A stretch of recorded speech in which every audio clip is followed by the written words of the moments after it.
we all make knowledge claims, we all have beliefs, and I think we are all naturally interested in having true beliefs, beliefs that are appropriately grounded. And this extends to special domains like science. And everybody today is familiar with hearing about how science teaches this and science tells us this, and we need to respect science. During the period of COVID and the pandemic, we were hearing that all the time, and that we need to listen to what the scientists are telling us. Well, that is concerned with having responsible beliefs and then being able to act on the basis of those beliefs in a responsible way in the world. And for that, we need to be thinking about what is a responsible belief and what is scientific knowledge. That discussion was not part of the public discussion when we were dealing with a pandemic, but lying in the background were these fundamental questions about what is science, how does science work, and when does science give us knowledge? Well, it's the same in religious belief.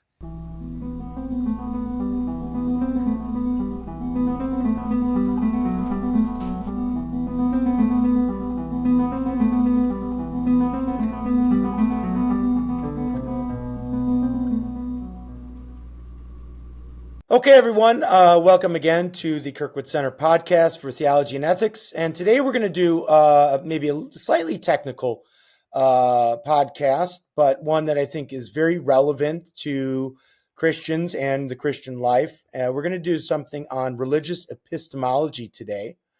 And for that, we have my former professor, good friend and colleague, Doug Geivett with us today. Doug, how are you doing this morning? Good. Thank you for inviting me for this discussion, Tony. Good to be with you. It's good to be here and good to be with you and have you on again. I think this is the third time we've had you on the podcast. And of course, my vice president at the Kirkwood Center, Lenny Esposito, is with us today as well. Lenny, good morning. Good morning. How are you? Yeah, doing well. So, Doug, obviously we wanted to have you on for a while to do this particular topic.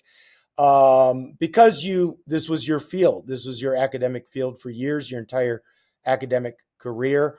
And why don't you actually just give us a little bit of your own personal background, so people know who you are, what you've done, and what you taught over the last several decades in epistemology. Okay, sure. Yes. So my interest in philosophy from the beginning was rooted in questions about religious belief, scientific belief, and how our beliefs are grounded so that we can believe responsibly in the world and then act accordingly, act responsibly because we believe responsibly. And I think that we can get better at believing the things that we do. And so in philosophy, I was especially drawn to this branch. It's a major branch of philosophy called epistemology. That's just the conjunction of a couple of Greek words, episteme and logos, episteme, logos, epistemology, meaning, respectively, knowledge, the science of, or the study of. And so in epistemology, to put it most simply, we're focused on questions about the nature of knowledge and conditions for acquiring knowledge. Now, that brings up many other things about the nature of belief and whether you can have good beliefs, beliefs that are epistemically responsible, even if they fall short of that high exalted standard of knowledge. So in epistemology, we're not limited to talking only about knowledge and its conditions, but also about related themes concerning the status of our beliefs. And that is, of course, critical to our ordinary judgments as even whether we're philosophically trained or not, because we all make knowledge claims, we all have beliefs, and I think we are all naturally interested in having true beliefs, beliefs that are appropriately grounded. And this extends to special domains like science, and everybody today is familiar with hearing about how science teaches this and science tells us this, and we need to respect science. During the period of COVID and the pandemic, we were hearing that all the time, and that we need to listen to what the scientists are telling us. Well, that is concerned with having responsible beliefs and then being able to act on the basis of those beliefs in a responsible way in the world. And for that, we need to be thinking about what is a responsible belief and what is scientific knowledge. That discussion was not part of the public discussion when we were dealing with a pandemic, but lying in the background were these fundamental questions about what is science, how does science work, and when does science give us knowledge? Well, it's the same in religious belief. Can we have religious knowledge or justified religious beliefs? And I believe we can. But on what basis are our beliefs responsible? And then how might we respond in our lives, our daily lives, with decision making and choices in light of the knowledge that we have, so that we can be responsible both in belief and behavior? And it's the same in moral knowledge, what is true and what is false, and what should we believe about moral facts, what is right and wrong, what makes an action that's right, what makes an action that's morally wrong. And there's disagreement about these things in society. Oftentimes these disagreements depend upon disagreements about whether these things can be known, and if so, how. And so it is in every domain of human interest and experience where we might have beliefs, whether it's in science, religion, morality, aesthetics, the arts, or what have you. These questions of epistemology do arise. So, Doug, that was an excellent summary of the field, the discipline that we're looking at. And it seems to me then we can say there's maybe two main components of investigation. One is knowledge, right? And even just understanding what is knowledge, one could ask that question. And the other has to do with beliefs and how beliefs attain a certain kind of status that we epistemologists call justified belief or justification. So, but maybe before we even get to that, what do epistemologists usually allow as far as like sources of knowledge? I don't know if that's maybe even a prior consideration. Is what are our sources of, I don't know what we call it, data or information, right? That we then sort of have to work with to understand knowledge and belief. Is that sort of a good place? Let me go back to one of the earliest things you were saying there, and that is, what's the primary question? And it will divide into two main questions. But one way to think about the primary question in this field of epistemology or the theory of knowledge, I like the term epistemology, not because I like technical vocabulary, but because if you call it the theory of knowledge, then you can forget what else the subject matter includes. It really is concerned with the question, what is it that determines the status of a belief epistemically? Now, beliefs can have different statuses. A belief can be instantiated or not, for example. So that would be a question of whether you and I have the same beliefs. If I believe that God exists and somebody else does not, then the proposition that I believe is not represented by them as something they believe. It's not presented to them as a belief that they have. So that's a question of the instantiation. Is it instanced in someone's cognitive life or noetic structure in their mental life? But that's not an epistemic question. That's not a question about the status of the belief. It's a question about whether the belief is present or not. It's more of an or a ontological belief can. question. Sorry. It's more of an ontological question. You could say that, yes. In some way. Now, another difference would be if a belief is vital or not. So a belief may be more or less important to the way you live your life or other things you believe. Or it could be quite trivial and passing. It could be a fleeting thought that you have that something is true. There is a bird on the wire in the backyard, you know.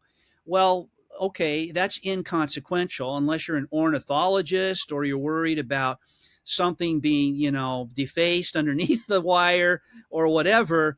But your interest is pretty passing and non-significant, Yeah, insignificant. it's not non-significant to me because I have a wire that strings right above my driveway, and every time There after I you wash go. my car, so you see that it becomes more significant. Okay, so the context can make the belief more or less significant. Yes. Yeah. Right. Now, some beliefs or some propositions that might be proposed for belief are more intrinsically fundamental. So I mentioned the belief that God exists. That would be one of them. Mhm. A lot matters in light of that belief. You could be a theist or an atheist. You could be agnostic. And that will make a difference to a lot of other things that you think or believe and how you're ready to act in the world, much more so than whether this bird or that bird is perched on a wire, whether it's over your driveway or over an open field that you see as you drive by on the interstate.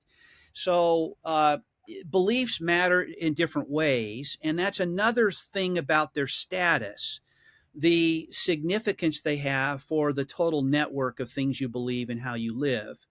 But that's not epistemic either. Now, it raises epistemic questions like, well, if it's a really, really important proposition that could make a huge difference to other things I believe and how I live, then I want to make sure it has good epistemic standing.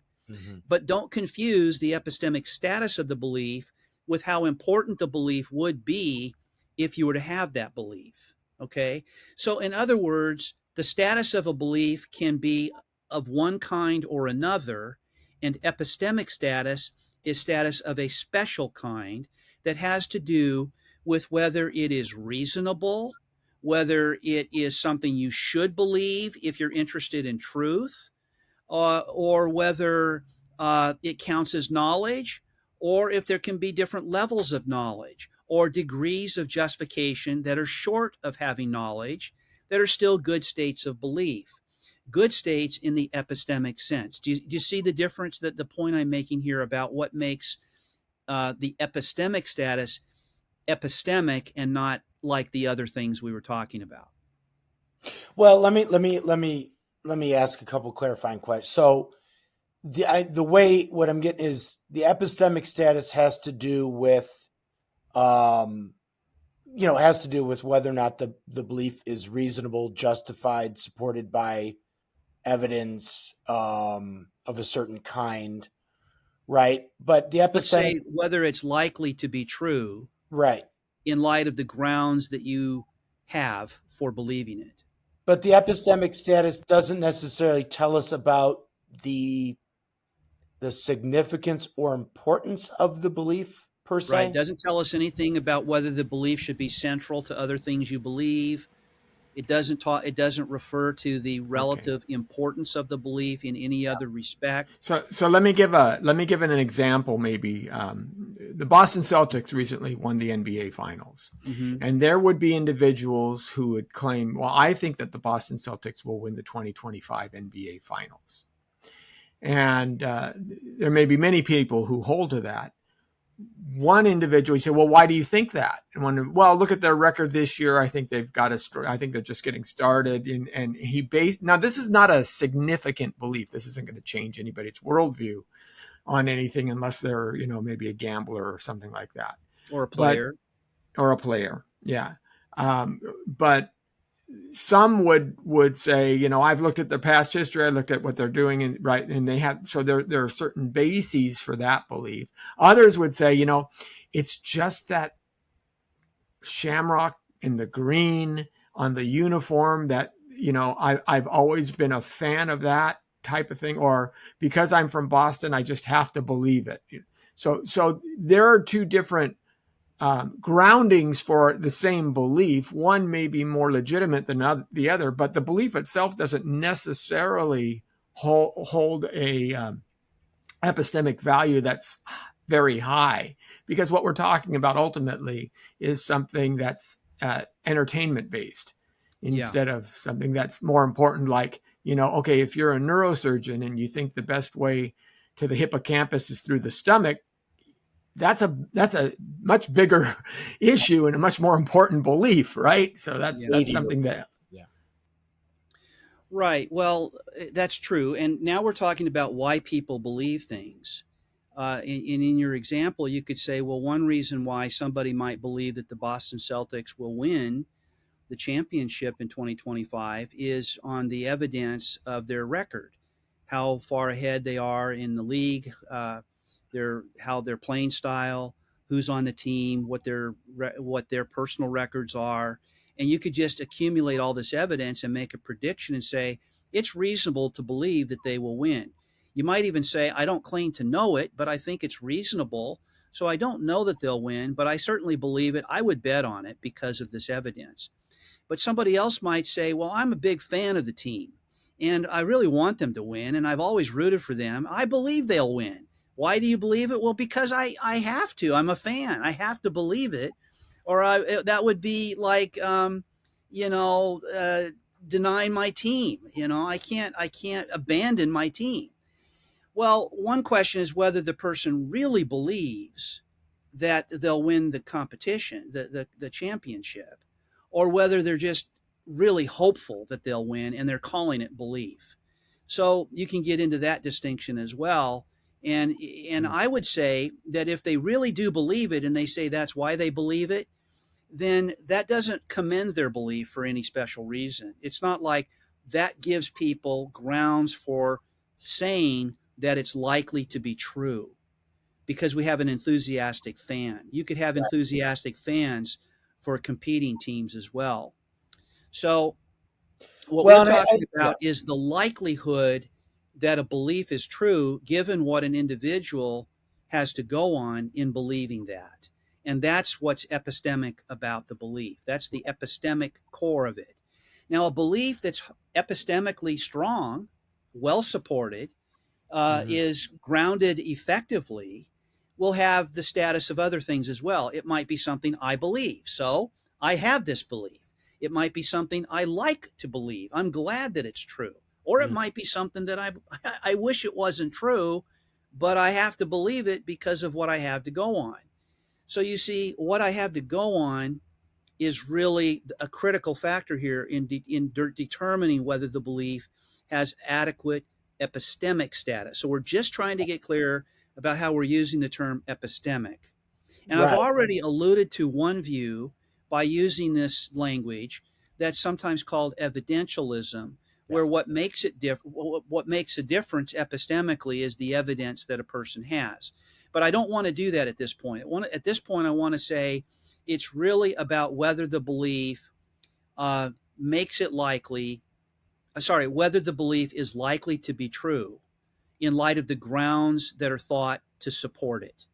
Whether those grounds are evidence or something else is beside the point. I'm just trying to clarify our use of the term epistemic so that when I say, so what is the epistemic status of this belief, people know what I'm asking. Right. Okay. Because I sense when we get into religious epistemology, yes, many a skeptic might say or feel initially want to say that the kind of beliefs when it comes to maybe not just religion, but metaphysics even more generally, are the kind that the enthusiastic Boston fan has based solely on the color of the uniform. It's a sort of a hopeful, or because they're from Boston or because they have a sentimental connection to the team that isn't grounded in the type of evidence one would want to have for something to be truly epistemically justified. Yes, it's whether the reasons given are relevant to the question, is it likely that this belief is true or not? Okay, so what we're talking about now, we're on beliefs and epistemic status of beliefs. So yes, that's the crucial question. Now that can divide because you can say, well, what must the status of a belief be? What conditions must be met in order to have knowledge? And if justification is one feature of knowledge, then you might ask, well, can you have justified belief but not knowledge? Right. And so then you could say, well, then our fundamental question about the epistemic status of beliefs divides between knowledge and justification. And so those are two normative concepts in the field of epistemology that we talk about. We try to get clear about both. And sometimes we start with the more exalted notion of knowledge, Okay. because on inspection, it turns out that justification seems to be a constituent of knowledge. That is to say, you have to have justification in order for a belief to count as knowledge, even though a belief that's justified may not be that good that it qualifies as knowledge, you see. So that's oftentimes why we start with the concept of knowledge when discussing the nature of the field. Right. Now, but it all boils down to the status of a belief. And I know you've wondered, like when we were corresponding before the interview, you asked, well, how should we think about what a belief is? What is a belief? Yeah. And we've our discussion has presupposed or assumed that a belief is the sort of thing that can have an epistemic status, right? Right. That doesn't really tell us what it is in its basic nature or ontology. And so maybe a first stab at this would be to say a belief is a kind of mental state. Mm-hmm. Not every mental state is a belief, but beliefs are that. And now you're going to get different accounts of what that means for belief, depending on whether you're a physicalist or not, for example. So if you're a physicalist, then what you mean by mental states is going to be reducible to how it can be represented as a physical state of a brain or something. Mental states would be brain states would be brain states, let's suppose, right? Yeah. If you want to concede that there are mental states, but you're a strict physicalist about the mind, then it's going to be a physical state, probably of the brain, right? So it might be a brain event or series of events or a collection of events, or maybe events that have happened but are somehow recorded in the brain and kept for safekeeping for later reference or something like that. It's a rather peculiar thing, and I think that it's a challenge for a physicalist to be able to give a really compelling analysis of the nature of belief. And it needs to be consistent with how we access beliefs, our own beliefs, introspectively, how we come to think about, I can bring beliefs that I have before my mind, and I can tell you what I have in mind. I can tell you what I'm thinking about right now, something I believe. But unless you can read my mind, you're probably not going to know what that is. And it's hard to know how you're going to know the richness and the full character of my believing at a given moment, even if you're a scientist with very sophisticated technology, with electrodes connected to regions of my brain that are supposed to be able to figure out what the events are, the physical events are. We're still waiting for scientists to produce rich descriptions of our mental lives using whatever technology they currently have at their disposal. So I just wanted to throw that in there as an aside. But I happen to think that, we have conscious minds that are not reducible to the physical, and the beliefs are not physical states. They're states of mind, and they're featured in our consciousness in complex ways, and we can bring them before our minds. In other words, something that I came to believe yesterday, but I have not thought about since this morning. Since I woke up this morning, I could get that belief before my mind, and I don't need any help from a scientist or a lab technician to do it. That's a remarkable feature of human conscious experience. Right. The awareness of one's own mental states, some of which are beliefs, right? Exactly. And then beliefs relating to propositions, right? I mean, we'd say that that's right. So we'll come to that next. But if you were to ask me, well, Doug, what do you believe about X, Y, or Z? Yeah.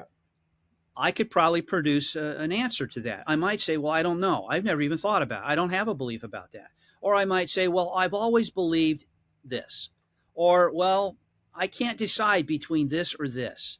So I'm agnostic, let's say. I think it's one or these two possibilities. There may be 3 or 4 other options that I've ruled out, but it comes down to these two, and I haven't settled on one or the other. But the point is that your question can elicit from me a directing of my attention to something I believe that I wasn't thinking about before you asked the question. There's a second piece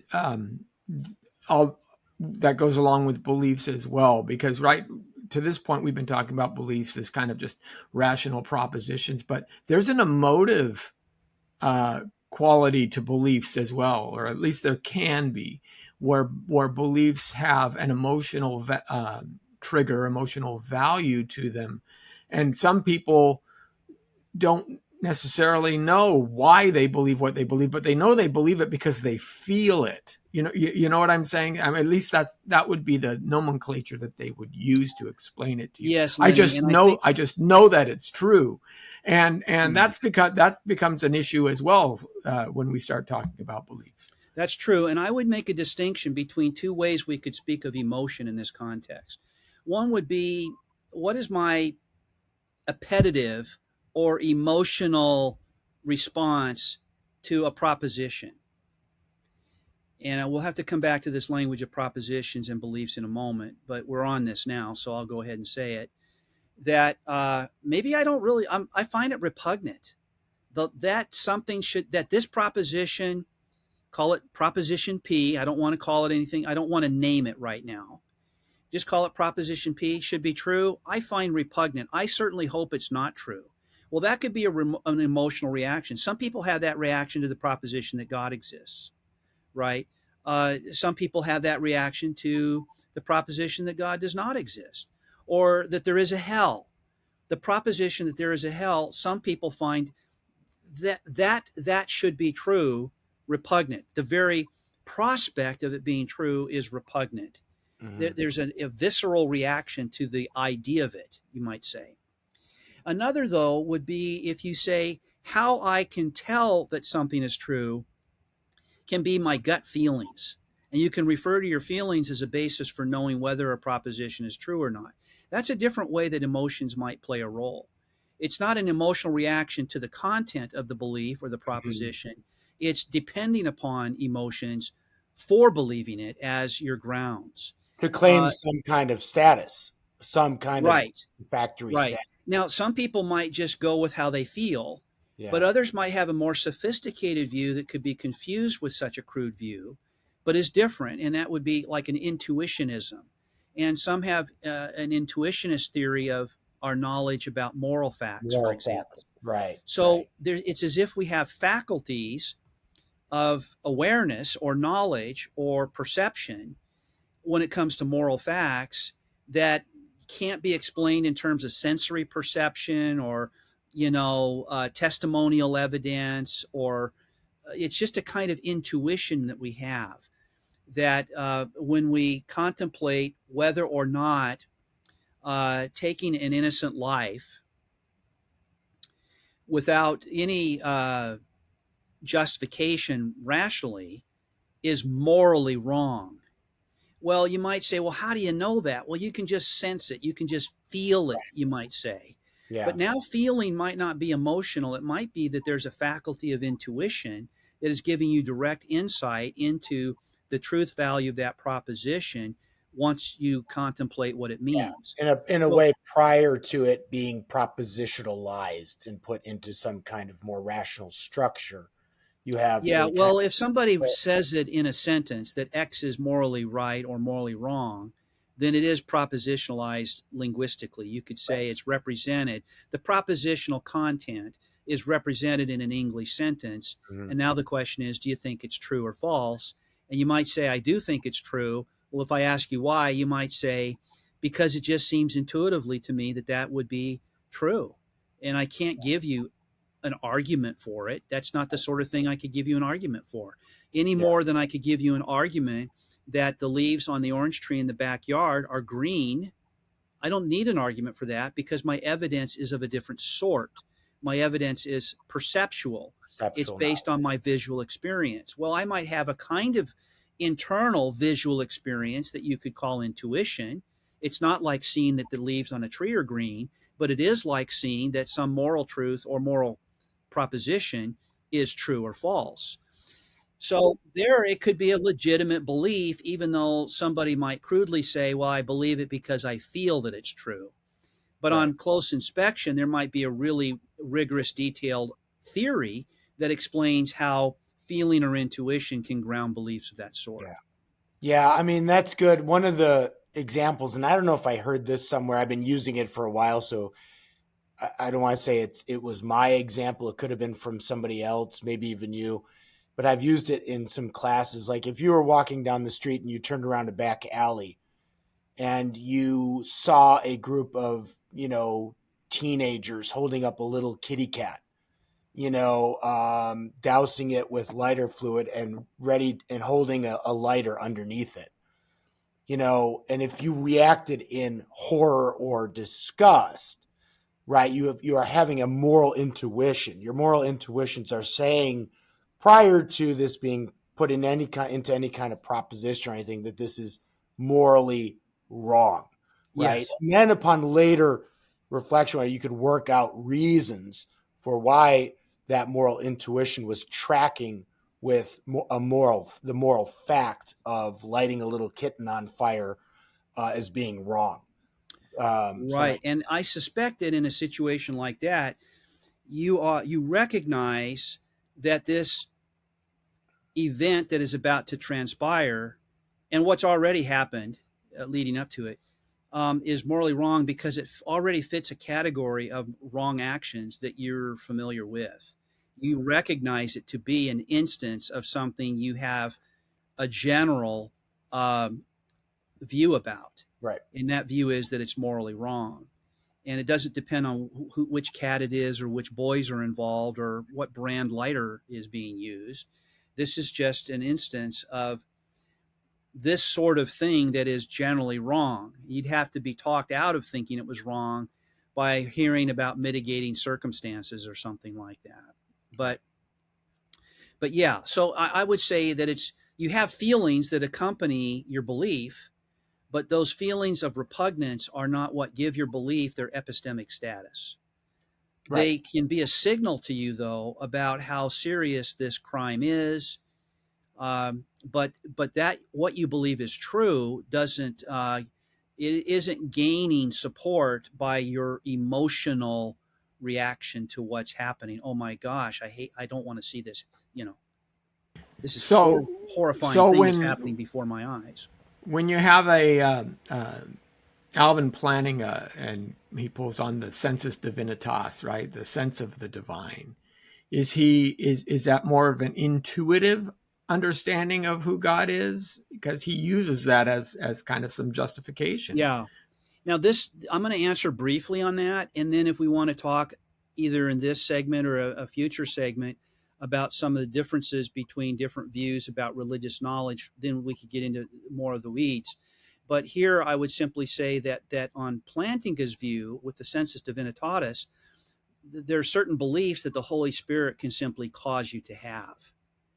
And so that wouldn't even necessarily be an intuitively acquired belief. It wouldn't necessarily be grounded in some intuition you have or even some sense that the Spirit of God is speaking to you. It could just be that the reason why you have the belief is because it was caused directly by the Holy Spirit. Right. Which, You may have accompanying it's called Reformed impressions epistemology or for a not. reason. I'm Right. sorry? Yeah. It's called Reformed epistemology for a reason. It is a feature of Reformed epistemology as applied to certain questions about Christian knowledge and warrant for Christian belief. Yes. So, okay, so Doug, we touched on sort of the nature of beliefs. We talked about what is, so as opposed to maybe sort of Plantinga's religious epistemology or some physicalist epistemologies which posit an external cause to our beliefs. Yes. I think we mentioned the internal awareness of our beliefs and coming to have beliefs through other means than just things causing them externally, right? Is Yeah, and that I think that's an important discussion to have at some point, maybe after we've addressed some other issues. But there is one debate among epistemologists, as there is in general in philosophy, on this one question about what is the nature of the normativity involved in epistemology. When we talk about the epistemic status of a belief, we're talking about terms of appraisal, ways to appraise a belief as either good or bad. That raises the question of norms. What's the special character of the norm that determines the goodness or the badness of a belief epistemically? And internalists have a certain view of that that's different than externalists. right? And externalists externalize the conditions that go to making a belief good or bad, externalize those conditions relative to the subject himself or herself. So if a subject is a conscious being who has beliefs and is contemplating those beliefs, what can determine the epistemic status of the belief can be something that's completely beyond the subject's own conscious experience or awareness or anything that the subject does as a believing agent. And it externalizes it, kind of like we have with scientific explanation for physical events that occur in the outside world, what we call the external world sometimes. So you see, you know, somebody playing billiards and they take the cue stick and they hit the cue ball and it hits the, you know, the red solid ball, the solid red ball.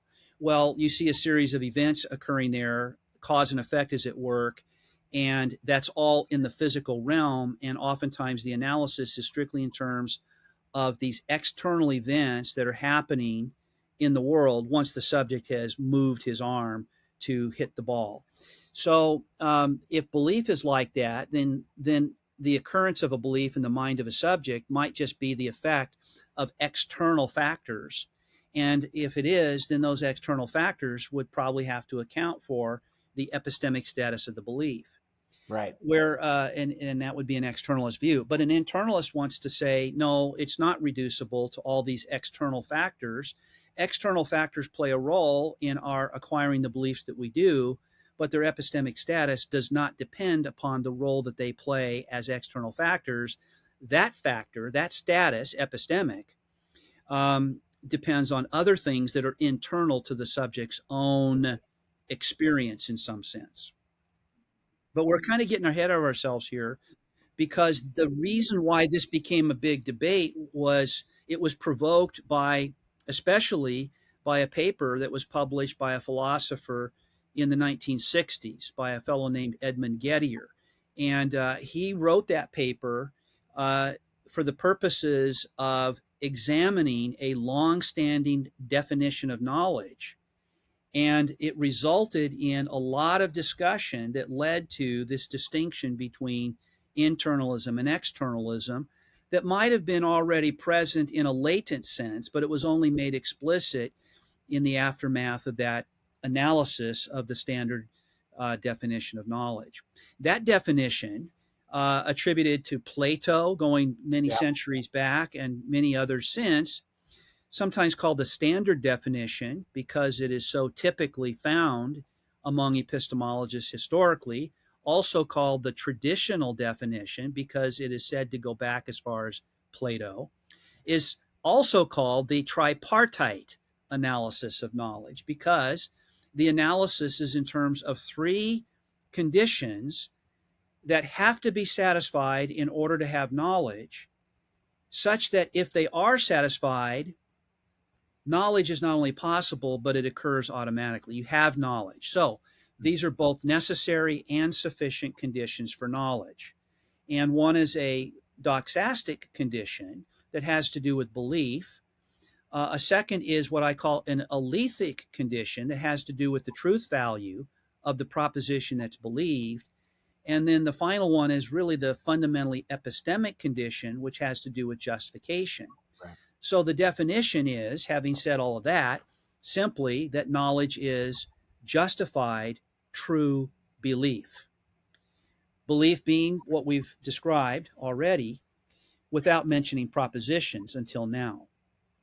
So a belief is something that has the content that it does because of the proposition that is associated with that belief, or it's the state of affairs that the belief is about. What the belief is about is some state of affairs that may or may not actually obtain. It's a possible state of affairs. Some people think that a state of affairs must be something that actually holds, but we're using the term more loosely, more generally, for anything that could be true or could hold, actually obtain, be actual, or not. It's a Okay, so possible state of affairs. hypotheticals, like a hypothetical state of affairs, Well, is we'll also call it a being possible true. state of affairs Possible because state a of affairs. possible state of affairs could also be actual. Whereas a hypothetical state of affairs, I would imagine, is meant to say it's possible but not actual.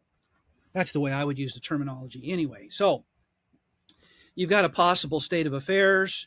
The grass is green. There are oranges on the tree. There's a bird on the wire. God exists. These are ones we've alluded to already. That truck is, the battery is dead in that vehicle, and so on. These could be propositions that pertain to things that we believe based on sensory perception. They could be based on logical inference. They could be based on memories that we had. So, for example, a belief that I have right now about whether I had scrambled eggs for breakfast is not because I am currently perceiving myself to be eating eggs for breakfast, but because I had breakfast a few hours ago and it was eggs, scrambled eggs. Okay. That's Okay. memory. These would be the sources now, where These the have source is different ways we yeah. access states of affairs in the world for the purposes of believing things about the world, Mhm. right? And we call these sources of belief. Mhm. They can also be the sources for our knowledge or our justification. In other words, besides explaining our having the belief, they also explain why our belief is or is not epistemically justified or counts as knowledge. So you might rely on a source that's not a good source. ESP is widely regarded as an unreliable source of belief. So you might think that you have extrasensory perception of another person's mental states, and so you can read their minds. But if that's not really a reliable mechanism for acquiring true beliefs, then we would say you shouldn't trust your senses in that regard, your extrasensory senses. On the other hand, looking through the window to your yard and seeing in the garden an orange tree with oranges and green leaves might generally be considered a reliable means of acquiring knowledge. And so not only would you have a sensory perceptual explanation for having the belief, but you'd have sensory perceptual grounds for believing it. Your belief would have a reasonably good chance of being true. So its epistemic status would be positive. Okay? Mhm. So not every alleged source of belief is going to be a good source of belief, Okay. Or there or at some least a really source of good belief, hierarchy of. meaning by that epistemically justified Okay, or so let's justified. get back. That would lead us back to the Getty. I mean, I don't know if we mentioned the Gettier's paper. I don't know if we mentioned him by name, but you brought up Gettier's paper, right? Right. So belief is going to be something that could be expressed in a sentence in a natural language like Okay. English. Yeah. So if I believe that God exists, I can express my belief that God exists with the sentence, God exists. Mm-hmm. You assume that I, as the speaker, am affirming that proposition, I'm asserting it, and thereby representing something I believe. My English sentence, God exists, is not to be confused with my belief that God exists. Right? I have the belief, I could assert it or not. I could keep it to myself or I could declare it to others. And when I declare it to others, I'm telling them what I believe and I'm giving them my belief, so to speak. But the expression of my belief is not to be confused with my having the belief or with it being something I believe. Right? And it's certainly not to be confused with there being a God. I could believe that there's a God when there isn't. I could assert that there's a God when there isn't. I could assert that there's a God when I don't even believe it, but that would be a kind of misrepresentation of my mental states, right? Mm-hmm. Okay. Now, I could say the words God exists without asserting it. In other Yes. words, I might be an atheist who's talking about the proposition that God exists, and you hear me utter those words. I don't mean to be asserting them and expressing that I believe them. I'm simply using those words for other purposes, right? So we can't confuse these things. But an assertion I will consider to be an expression of something I believe. Yeah. And I can do it in an English sentence that has propositional content. And the proposition that God exists also differs from the English sentence, God exists, because the English sentence is expressing the proposition. Yeah. The proposition that same content could be expressed in any other natural language. You could say, yes, Dios existe. Right. That would be expressing the same proposition, but in a different natural language, in this case, Spanish. So, yes, exactly. And you can express the same proposition multiple times in the same language using exactly the same words, spoken or written or both, and you're still only expressing one individual proposition, the proposition that God exists. So you don't have multiple instances of the proposition, you have multiple expressions of one and the same proposition. All right, now when we believe something, it's the same way. So the proposition that God exists can be believed, it might not be believed, and it might not be believed because a person has not contemplated the proposition. Usually you don't believe something that you haven't thought about. But the proposition is what the state of affairs, the possible state of affairs that we're referring to when we say things like God exists. Now, if I believe it, then one of the conditions for knowledge, according to this so-called standard analysis, obtains. It's set. It's met, right? That condition is the belief condition. Right. You can't have knowledge unless you believe the proposition. If somebody said, I know that God exists, but I don't believe it, that wouldn't make sense, right? Yeah. We know that believing it is part of knowing it. What if they said, I believe it, but I don't know it? Well, that could make sense. Yeah. Right? You might know something and not believe it. Why? Because there are other conditions that have to be satisfied. And one of them is that it has to be true. So if you happen to have a false belief, then what you think you know, if you think you know it, is not knowledge because it's not true. So in order for you to have knowledge that God exists, you must believe that God exists, but it also must be true that God exists. And of course, believing it doesn't make it true. It's going to be true. Whether it's true or not is going to depend on other things that have nothing to do with whether you believe it or not. Right. All right. So you have to have true belief to have knowledge. But that's still not enough, according to the standard definition. Because, as some will say, you might just get lucky and happen to believe something that's true. Yes, you believe it. Yes, it's true. But you really don't have any good reason to think it's true. Maybe you just came to believe it on the flip of a coin. If it's heads, I'll believe it, and if it's tails, I'll deny it. Yeah. Right? I won't believe it. And it flips heads, and it happens to be true. You believe it. Well, is that good enough for knowledge? Yeah. And we want to say no, because there's a fundamental epistemic constraint on knowing that isn't satisfied if all you've got is true belief. That epistemic constraint is generally called justification. Right. Yeah. So one of the more famous examples, of course, is the Redskins rule. Are you guys familiar with this? That when the Washington Redskins, the football team, moved from Boston to Washington. Commanders, you mean? Oh, now they're the Commanders. But the rule is still called the Redskins rule, and there have been 19 presidential elections, and this rule has applied all the way through the 2004 election. If the Redskins win their last home game before the election, the party that won the previous election will win the next. And if the Redskins lose, the challenging party candidate wins. Right. And that actually held true for some, 80 years or so. Out of 19 times to date, 17 times that's actually happened. Right. So people had belief based on this rule. And that belief came true. It was a true belief that whatever presidential candidate was, based on the fact that the Redskins either won or lost, they held to that. So there's some. Yeah. But is that a true justification for Do they that have a scenario? justified belief, Right? if it's based on? And this is like a real life example of Gettier. This is real life example. It's written up in newspapers and everything. Yeah. Right, and there are examples like that, and all you can even go apart from reality and actual circumstances and just do a thought experiment and test your theory of justification, let's say, by asking, well, what if these two seemingly unrelated events each year correlated in the following uniform way over 20 years' time without exception, right?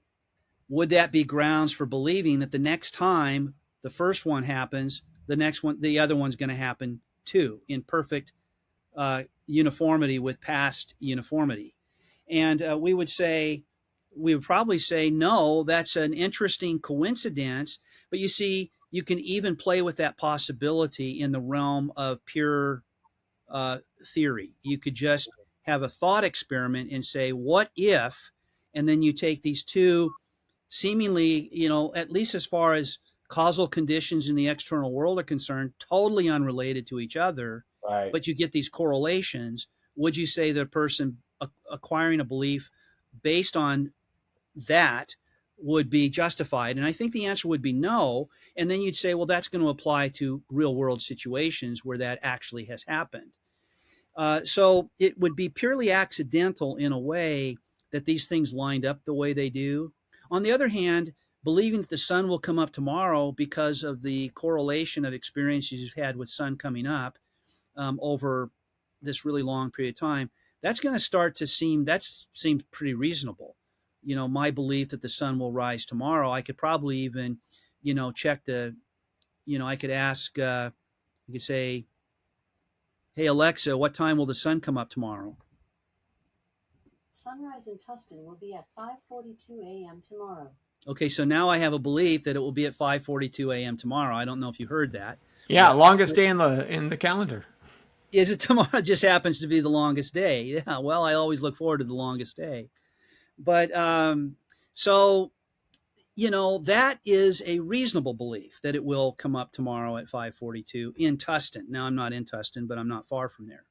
So that's not the kind of coincidence of correlations that you're describing with the baseball performance of a team. And that was football. That was a football example. Football, yeah. A football example. Yeah, so another famous example was that there's statistically smart people. They did statistical analyses on how smart people tend to not be very good at athletics. And they were postulating this correlation. And they said, well, maybe it's could it be that because smart people read so much that they damage their eyes a little bit, they don't have good distance vision. And so, it's the fact that they're smart that ruins their eyes, that makes them less able to catch a ball. Or could it be that because their eyes are already ruined, they're less able to, they just stay inside and read? Or could it be a third factor? Maybe there's a physical issue that draws against. So there's all of these different possibilities that one won't know, but the statistics tend to show this pattern. And what science does, and I always want to be a little careful when we talk about science, because science isn't a thing in of itself. It's actually a process. But what we do is we infer, right? It's inference to the best explanation. And that's why we have to hold these things so loosely. When we say, well, we know science says, it's like, well, no, we don't. We infer these things. And the longer we make these inferences based on whatever we're inferring, we might have more and more solid grounds, but it's always going to be an inference. Well, that doesn't mean that we don't. So inferential reasoning doesn't preclude knowledge. Right. I agree with that. Right. So you do want the reasoning, though, process to meet certain conditions in order for knowledge to obtain. I believe we can have scientific knowledge, but there are a lot of things that scientists currently believe, I suppose, that they shouldn't, if they do, say they know. And in Right. fact, oftentimes you'll hear scientists say, well, the current consensus among scientists is, and they do this out of deference to the history of science where they know that consensus has changed with respect to a particular empirical claim. Mm-hmm. And so they're a little bit more guarded and a little more cautious. It's when it gets politicized and you're trying to persuade a public audience, your citizens, to behave a certain way. You don't like to hedge your bets linguistically Right. when you're developing policy. So, but the fact is that in general, our empirical claims are they're fallible. They're fallible. Now, I believe that we can have a knowledge of propositions even when our support for believing those things is fallible. But that's getting way ahead of ourselves into some Yeah. interesting issues that maybe it would be premature to get into in detail. Yeah. But the standard analysis of knowledge is just that that knowledge is justified true belief, that you don't have knowledge if all you have is a justified belief or a true belief, right? You have to have all three in place. And anytime you do have all three, nothing else is needed, you will have knowledge in that case. Mm-hmm. So any belief or any mental state that a person has that is a justified true belief is going to be an instance of knowledge according to this definition. We've defined it, analyzed it to be that way. It's a stipulation, you might say. Now, we don't want to simply stipulate and say, well, we just stipulate that this is what knowledge is going to be. My contention is that we get this analysis of knowledge or an approximation to it by thinking about how we use the concept of knowledge and what we mean by it when we use it. And it seems to me that indeed, when we use the concept of knowledge, we do take it for granted that it includes belief and justification and truth for the things that we believe. But I prefer to speak of adequately grounded belief rather than justified true belief when talking about knowledge, because there are now debates among epistemologists about the nature of justification. They don't mean the same thing by the concept. And so, in order to know what they mean when they say knowledge is justified true belief, you'd have to say, well, based on what definition of justification or what theory of justification? Some would say that's not enough either, that you need something more than justified true belief. You need these external factors to be met in order to have knowledge. An externalist theorist probably will stipulate that those three conditions are not sufficient for knowledge, even if sometimes meeting them could give you knowledge. So that's why I say I think that you can encompass most of what needs to be packed into your definition of knowledge if you call it adequately grounded true belief. And then you can have a discussion about what it means for a belief to be adequately grounded. Okay. And you could dispense with the concept of justification, or you could say, well, it just is justification, and say what you mean by that. But all of your differences among epistemologists about that epistemic requirement for knowledge could be omitted from the initial consideration by simply thinking of knowledge as adequately grounded true belief, and then they could have the subsequent debate about what counts as adequate grounds. Now, okay, so was it Gettier's paper in the 60s that then sort of pushed people to start? Is that when the idea of external sources of justification really started to take off? Because, he presents these, what is it, two thought experiments where it seems that the subject has a justified true belief.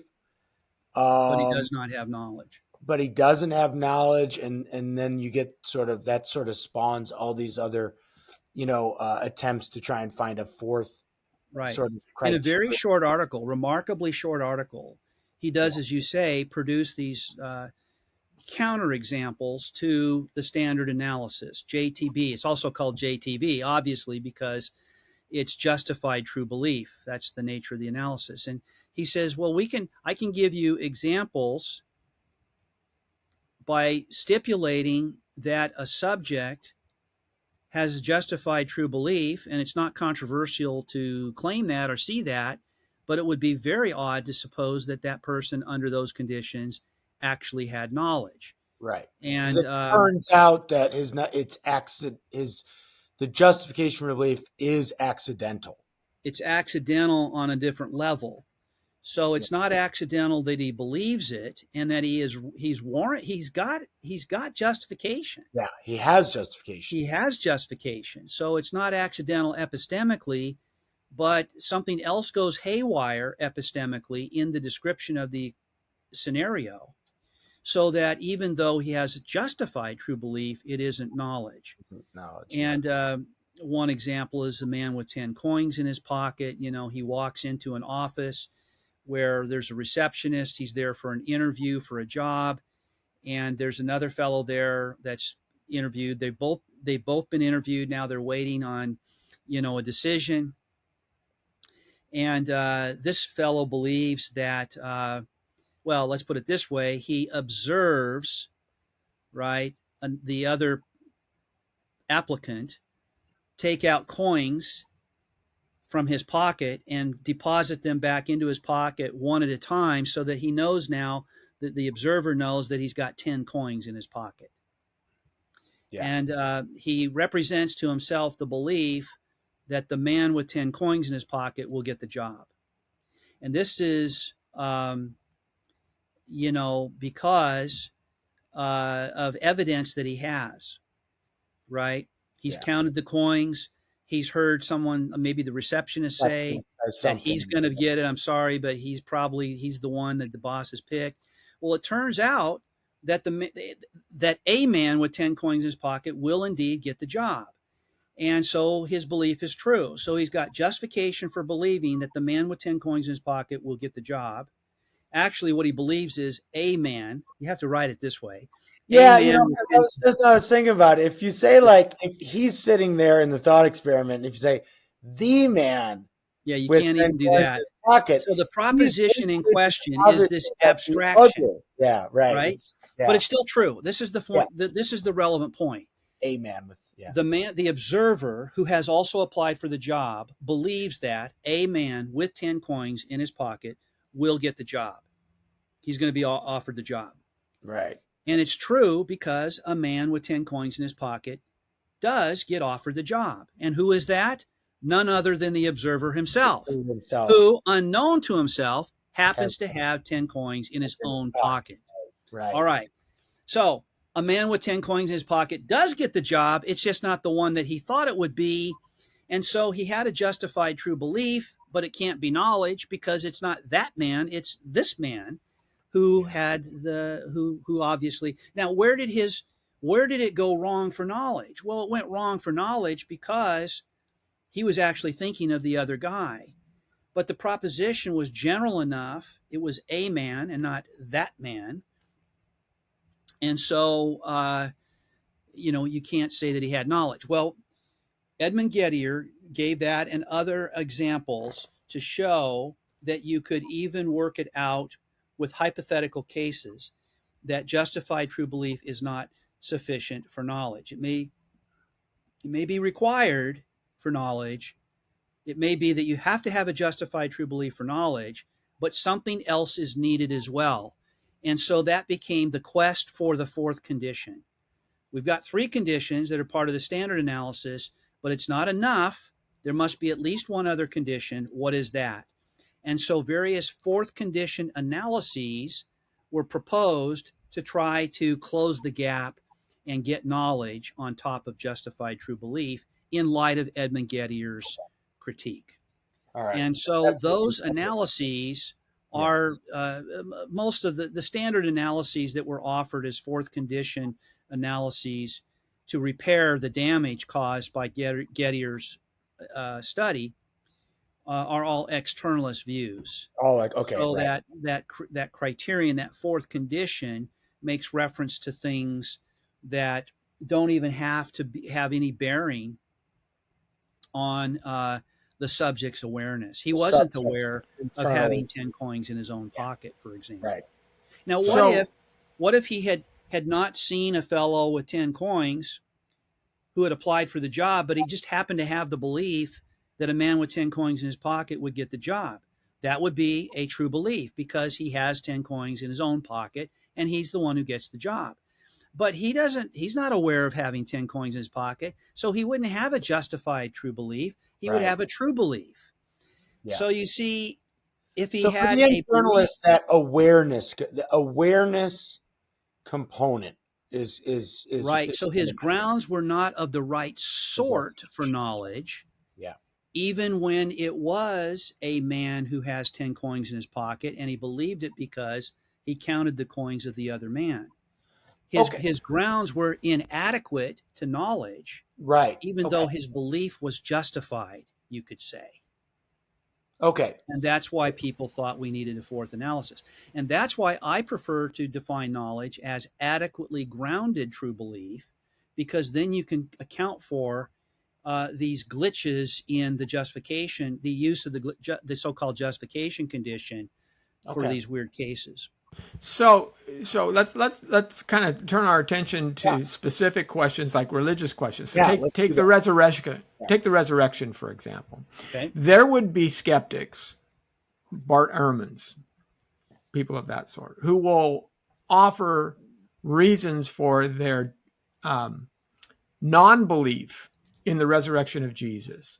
Right. And they will say, well, the majority of scholars who study this are all tend to dismiss the resurrection accounts as something, that's fantastic the and truth. Right. Truth of the account. And so they're pulling on the authoritative claims of the majority of scholars. They're pointing to historians, but others would then come and say, well, the problem with historians, even though the vast majority of historical studies scholars may dismiss this, there's an unstated bias against, say, miracle.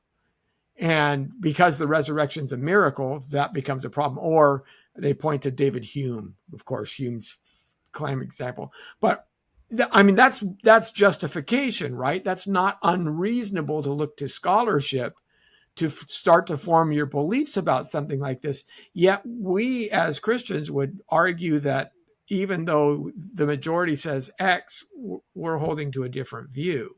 So the resurrection accounts seem to kind of fall in one of these types of scenarios where what counts as justification, and can justification truly be considered such? Right. Well, I wouldn't say that as a general rule, we should believe what the majority of so-called experts or scholars agree about, what they, their consensus. It could be a majority of, 101 to 102. So what does a majority mean in that situation? So you got to look at that. What is the actual balance of things here? Then you have to ask, what does the majority of scholars, or what does the consensus against the historicity of the resurrection, what do those people who share in that consensus also have in common? And then what do those who deny the consensus or that consensus, but who agree that the resurrection did occur, what do they have in common? And what is the difference on those points between the two? And it could be, like you said, Lenny, that what the skeptics have in common is a general denial of the miraculous anyway. So they might say, we just refuse to accept that miracles happen. And that's what we have in common. Well, that would go far in explaining why they would deny the resurrection of Jesus, even on historical grounds. Even if there were good historical evidences for that, they might say, but nothing can be good enough to overrule the general truth that miracles simply don't happen. Or it might be that however strong the historical evidence, it doesn't overrule the slightly different general truth that even if miracles did happen, you could never have adequate evidence to believe that they happened. All right, now then, I would say, well, that would be relevant. That would be worth knowing. If you were going to try to decide which scholars to believe, you'd want to know what were the operating assumptions or general principles that determined how they weighed the evidence. And if you agreed with their assumptions, then you might agree with their consensus.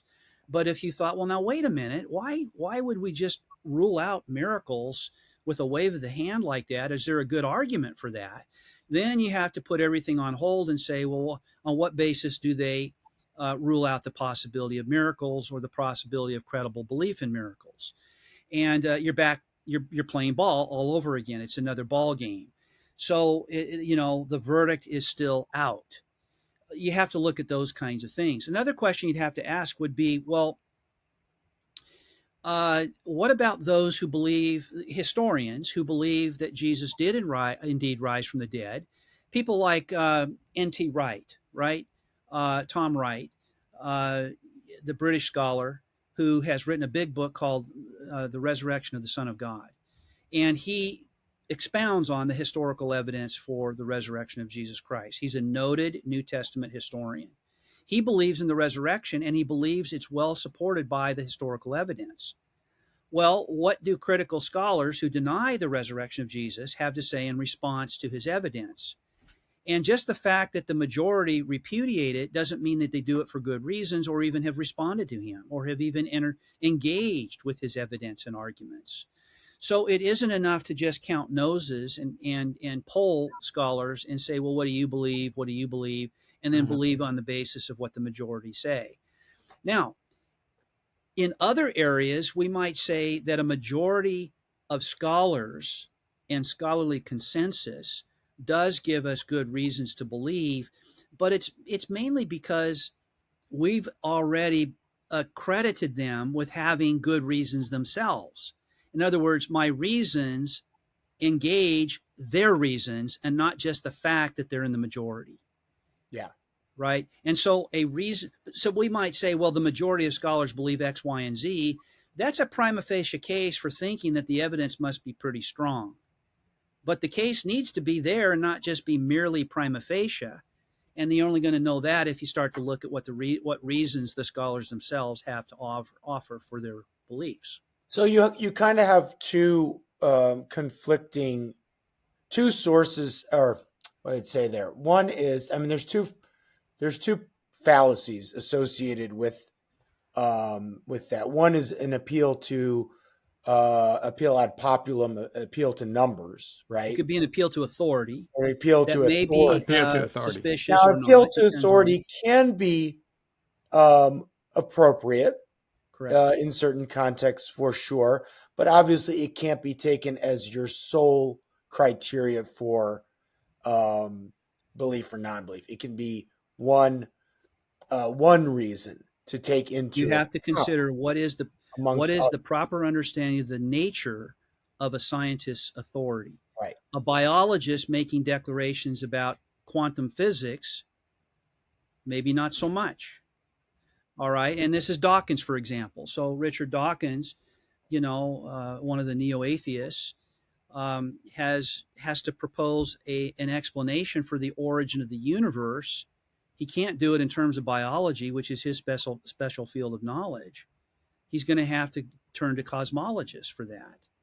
But he tries to offer an analogous argument, one that works in the domain of biology, to explain origins. And I don't think it works. So you also have to be sure that the scientist in question, though he's a rigorously and widely regarded scientist in a particular field, may have no authority relative to the claims that he's making. Now, we're assuming that the scholars we're consulting and polling about the resurrection are New Testament historians, Yeah, with appropriate skills and knowledge. Right, exactly. All right, so okay, so with regards to, let's stick on now. We've shifted from. If I may interject one more thing here, it can be reasonable for some people to believe what they think is the scientific consensus, and not for other people to believe what they think is the scientific consensus. So the scientific consensus as it was represented to the world during the COVID-19 pandemic was that a certain vaccine was needed to treat people and as a preventative measure. Mhm. And there were scientists, reputable scientists, whose reputations would not have been questioned prior to the pandemic, who disputed Yeah. the so-called science. And so politicians had to make a decision about which scientists they were going to listen to. Now, they may have gone with a majority consensus in their decision making. I suspect it was more complicated than that. But they had to know that there were reputable scientists who disagreed with this so-called consensus. It was a consensus as far as the average person was concerned, because that's how it was being presented by the media and by all the leading lights in politics. But we were hearing interviews with people who disputed the scientific claims, and they were themselves credible scientists. Right. So that should at least be reason enough, even for the average person, to wonder what is actually the truth here, because I'm hearing from credible people on both sides. It just seems like the majority are pro-vaccine scientists, and that might be what I have to go with. Maybe I just have to go because I have nothing else to go on. And so you see, sometimes you'll make a reasonable decision and act accordingly, at some risk of being wrong, because Yeah. the best evidence you have isn't as good as you wish it was. Right. Right? But then, You wish you had better evidence. but you need to be critical enough where you can think to yourself, even if the people in question are in the relevant field, relevant discipline related to the body of knowledge that you're concerned about, Yes. they still may be motivated by things other than the evidence presented to them. Sure. Could be political pressure. It could be prior commitments to other beliefs where the facts that are being presented to them don't fit into that. And that is, because people are, human. So within the appeal to authority, there's individuals, right? And Yeah. individuals can be motivated by all kinds of other things than just the mere facts presented to them, even if they are in a position to adequately evaluate those facts. They may not necessarily be evaluating them correctly, or if Right. they could be evaluating them correctly, but then not really presenting them accurately to the public as Right. well. And the And it's truth just is, something to take into account. people that have lived and worked for decades in the academy, as I have, really should know better than to Yeah. just say, well, I've counted noses and, Yeah. 2/3 agree with me. And so it's true. And It's thus and not that thus. simple. And Yeah. we know that it's not. And we ought to be honest about that, even whether it's science or philosophy or sociology or psychology, history, what have you. We should be a lot more transparent about the limitations of our communities, our respective intellectual communities, with respect to knowledge claims, and uh, and and help educate the public about what these limitations are, so that they can make more reasonable decisions. Now, um, there are practical factors that also influence our belief decisions. And so someone might believe, is trying to decide whether they should believe the story about the vaccines, whether it's, they're good or they're not good. And there's something at stake here. It could be their very lives are at stake, or people they know are put at risk if they act one way rather than another. That adds greater pressure on the individual to come to some resolution, which they might not come to um, if they didn't have that practical concern. So if the pandemic had no practical implications and it was just an academic question, would a vaccine be better or not? Yeah. You could say, well, I'm just not convinced by the evidence either way. I'm kind of agnostic. You don't have, how do you act on that if That's you right. now are dealing with a pandemic? Well, you can't. So sometimes people will make a practical decision to do something on less evidence than they would like to have Otherwise would in order want to believe it. So Yeah. a person could even say, you know what, I'm not so sure I believe that the vaccine is a good thing, but I'm going to roll the dice in favor of you going with the vaccine. And Right, it's 'cause a roll of the dice either way. They might feel that way about it and say, you know, I went with the vaccine, I had it more than once, and I never really believed one way or the other, had a definite belief about it. But if I wasn't going to take it, that would have been a decision. And if I was going to take it, that's another decision. So I couldn't be indecisive, even though I was agnostic. And a person could continue to be agnostic even now in the aftermath with all the different things that are being said about it in retrospect. Yeah. No, that's a good point to make. Let's Hey, try let me and say one more thing Yeah. about the resurrection. Okay. I'm reluctant to just go with majority views. I like to know, why does the majority believe that? And, you know, we can only challenge experts in their own fields to a certain degree, but let us do it to Right. the degree that we're capable of. That's what I would say. Well, And it's something that shows up all the time, say online, and I'm thinking that our audience would see that, they would yes. want to be able to And the respond first to thing it. to say to the audience is, probably on any view, you've got experts in your corner too, and it doesn't really matter whether they're the majority or not. What you really need to know are, what are the reasons that the experts, so-called, Right. are offering in support of their respective conflicting views. And then you're going to have to draw your own conclusions. And so don't use that majority view as an argument stopper. And we've got to be careful about it in doing apologetics as well. So we have apologists, for example. And by the way, another question for the critic is, well, what do you believe about the empty tomb? Do you believe the tomb was empty? Was it discovered to be empty, as described in the Gospels of the New Testament? Now, some apologists have argued that the majority of scholars agree that the tomb was probably found empty. Okay, that's interesting. Why are they still skeptics then? Well, there's got to be an answer to that question. Not only do they agree about the empty tomb, but they agree that there were eyewitnesses who genuinely believed that they saw Jesus alive, physically alive, after the alleged resurrection of Jesus. Well, some will say that the majority of critical scholars accept that claim too. All right, well, if you've got to have, several critical historical claims that the skeptics all agree to, you start to scratch your head and wonder, well, then why don't they believe in the resurrection of Jesus? And I think we need to be pressing that question even for our apologists, because we need to know why someone would accept these incontestable facts and still withhold belief in the resurrection of Jesus. There might be something interesting in store for us to find out there.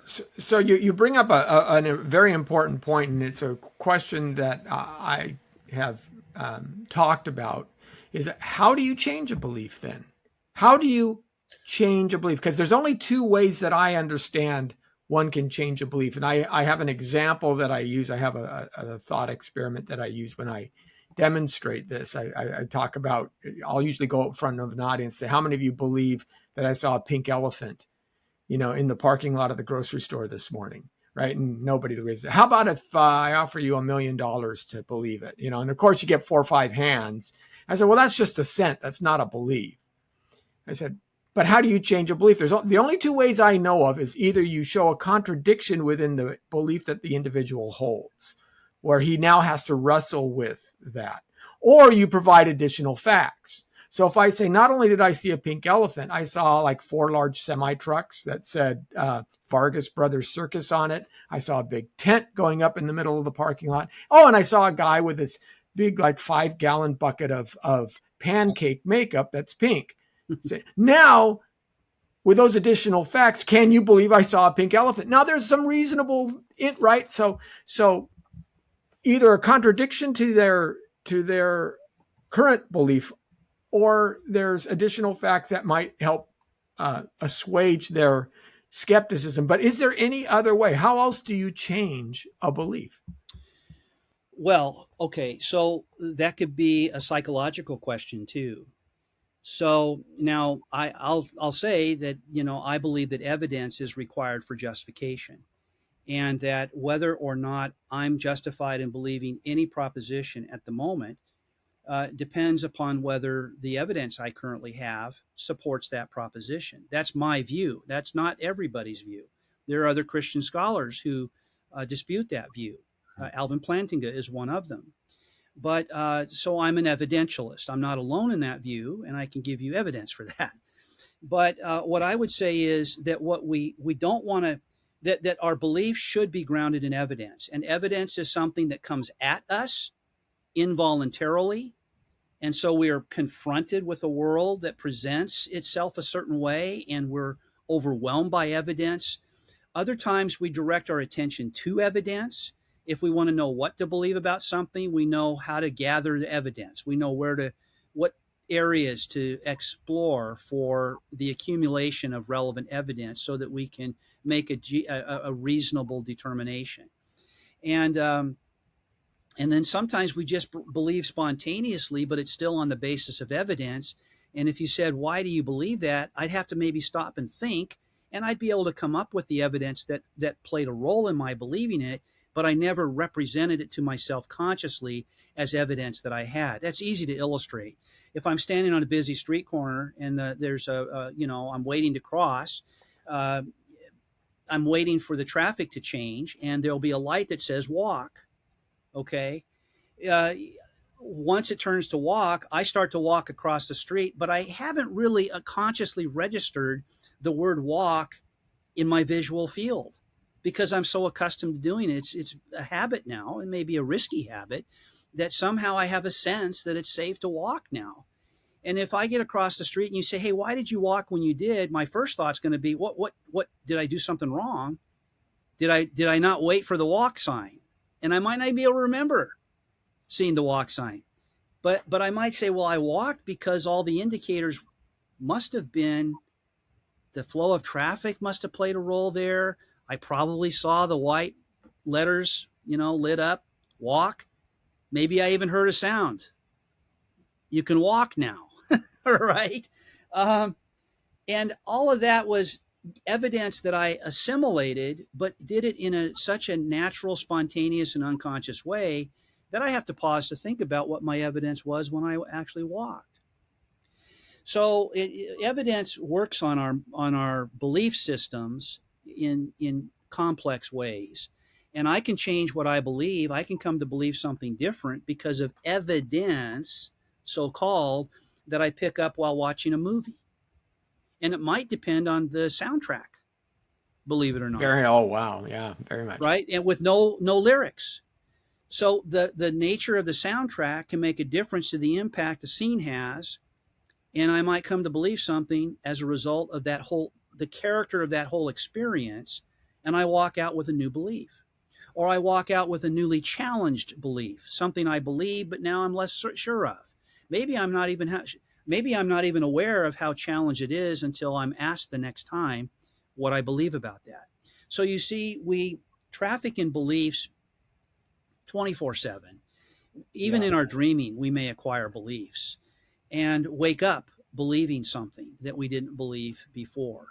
It's the character of experience that determines the nature of our beliefs. And what we want to do is believe on good evidence.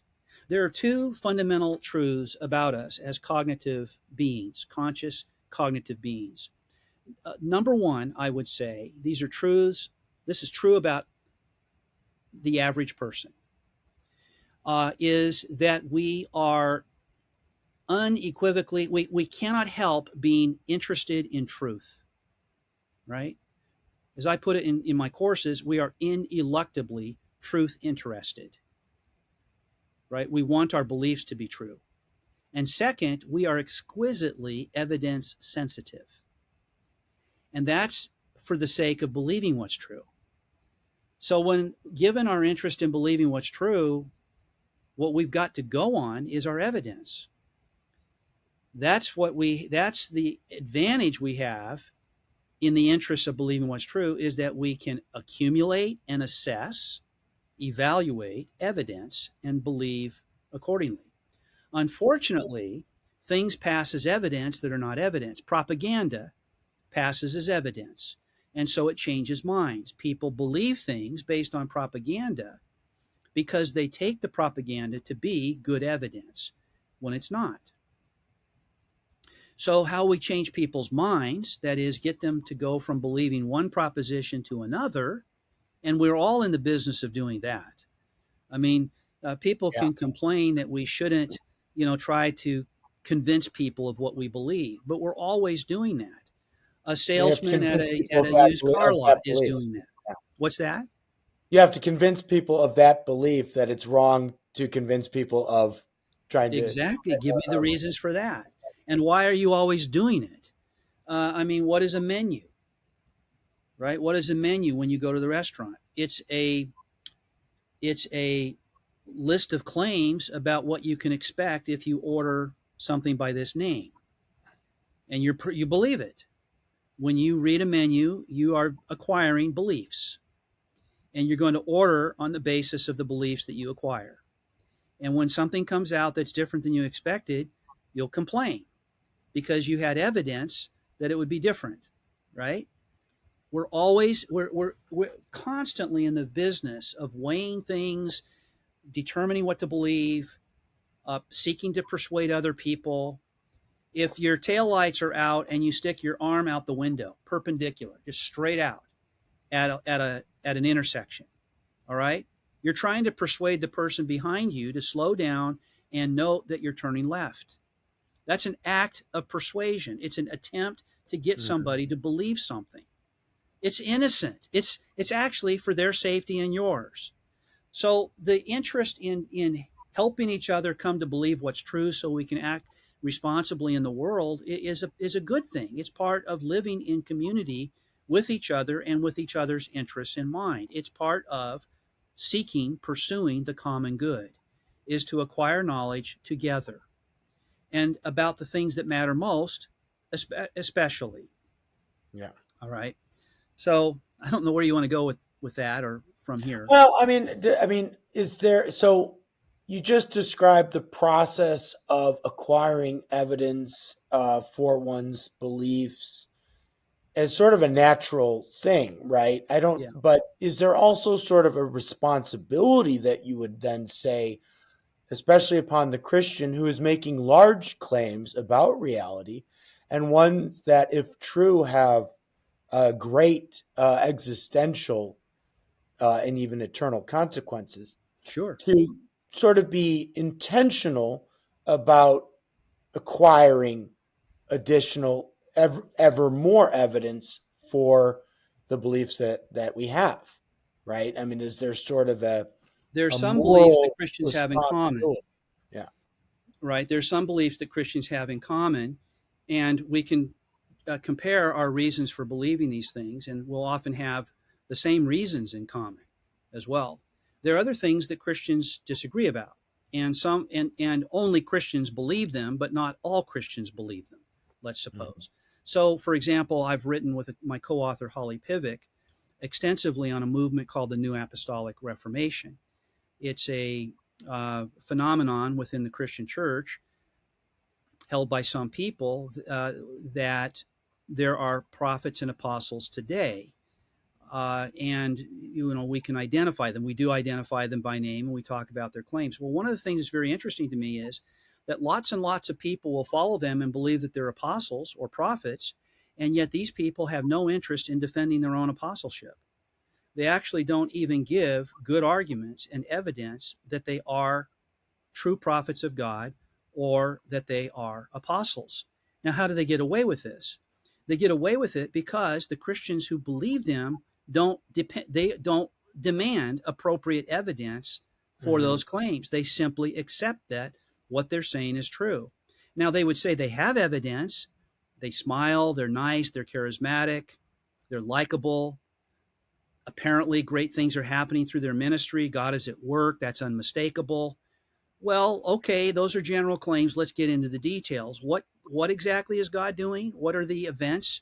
Are these miracles that you're talking about? Well, what, for example? How often are they happening? Have they been vetted? Have they been corroborated? Or are you simply taking somebody's word for it? And it doesn't take very long to realize that the basis that people have for believing that these so-called prophets really are prophets today is pretty weak. It's pretty weak. And I'm still challenging the leaders within the New Apostolic Reformation who believe that they're prophets, that they're apostles. I am challenging them directly to defend their apostleship in the same way that the Apostle Paul did. He wasn't embarrassed to do it. He wasn't afraid to be called an apostle, and he defended his apostleship with evidence. Let you, if you claim to be an apostle, do the same thing, and let no one believe it until that happens. But you see, that's a difference between myself and someone who believes that they're genuine apostles. For some reason, they think that the evidence that they have, which is evidence that I have as well, is good evidence, and I find it to be utterly inadequate. And this is important because, as I said at the beginning of this event, what we believe determines how we behave. Mm-hmm. And if we want to behave responsibly in the world, then we want to have true beliefs that are adequately grounded. And believing that so-and-so is an apostle or a prophet can make a difference to the way you live your life, how you vote, how you budget your finances, how you raise your children, and how you understand the Bible even. If an apostle or a prophet gives you an interpretation of Scripture that's based on their office as apostle or prophet and not based on careful study of the Bible, then you're likely to believe that the Bible teaches things that it doesn't believe, that it doesn't teach. And that can make a difference to your life, or it should anyway. Well, and then I don't know if that kind of unwarranted credulity within the church. I mean, we're making a critical claim of sort of the Anyway, status of these people within the church, anyways. But let's say within what looks to be like a Christian community, there's sort of this unwarranted credulity of these people making these claims to a certain status, apostle, prophet.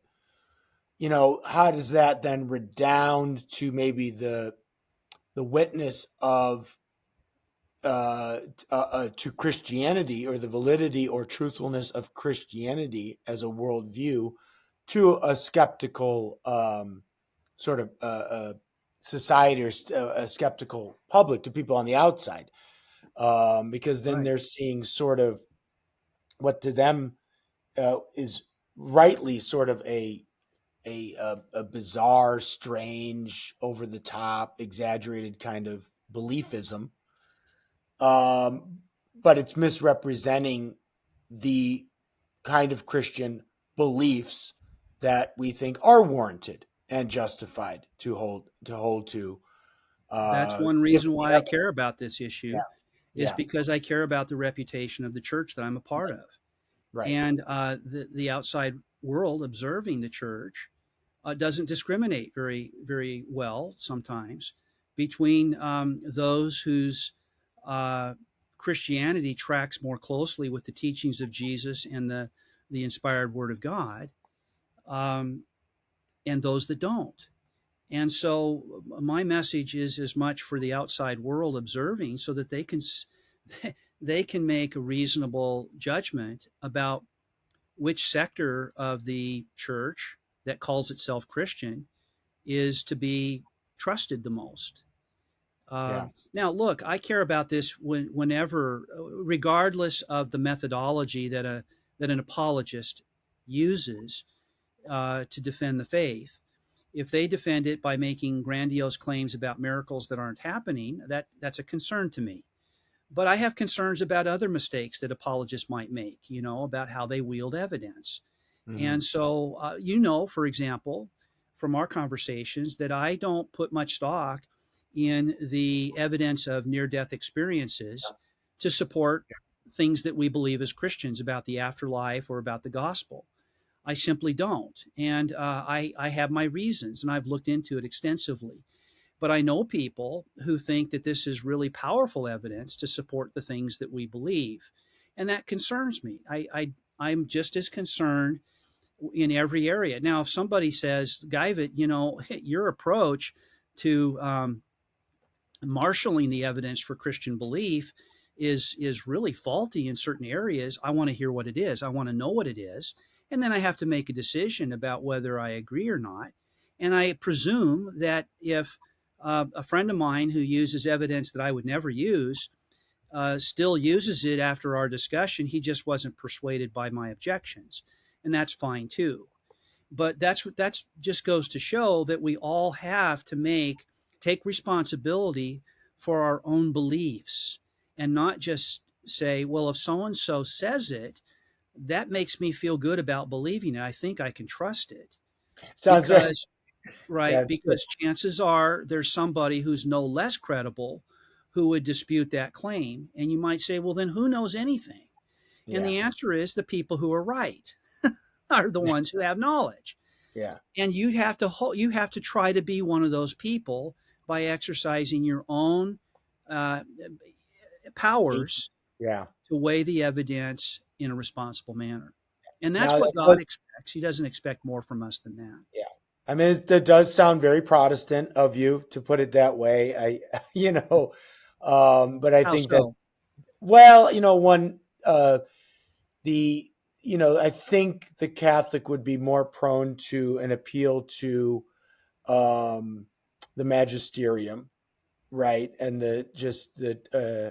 than this sort of sense of personal agency and taking ownership of the claims that one believes, right? Right. So let me clarify, Tony, because what I'm saying is compatible with that.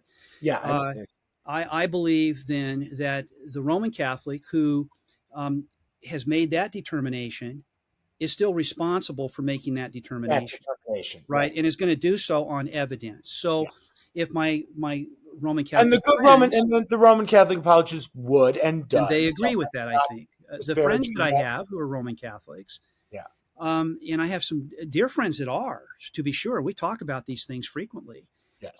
They and some of them are leaders in the Roman Catholic Church, and I think that they believe that the evidence that they have justifies their deference to the magisterium or their ways of concluding what to believe about specific things as Christians. Okay, now Protestants are sola scriptura folk, right? They think that, but they, in other words, they have a similar view about the authority of Scripture, and they'll say, look, if the Bible says it, I believe it, or at least I hope I do. I want to believe it. I want to understand the Bible so I know what to believe.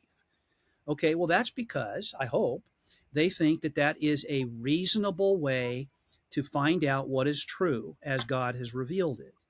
Now, the story behind that, why they think that's reasonable, could be very simple. It could be complicated. For me, I think it's fairly complex. And so I do trust the Bible and at least consider it to be the primary source of knowledge about the things that it addresses. Okay.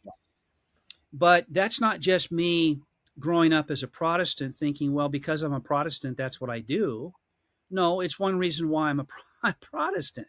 There's a reason why I'm a Protestant, and that is that I think that we've got good reasons to trust the scriptures as Right. a unique authority in these matters.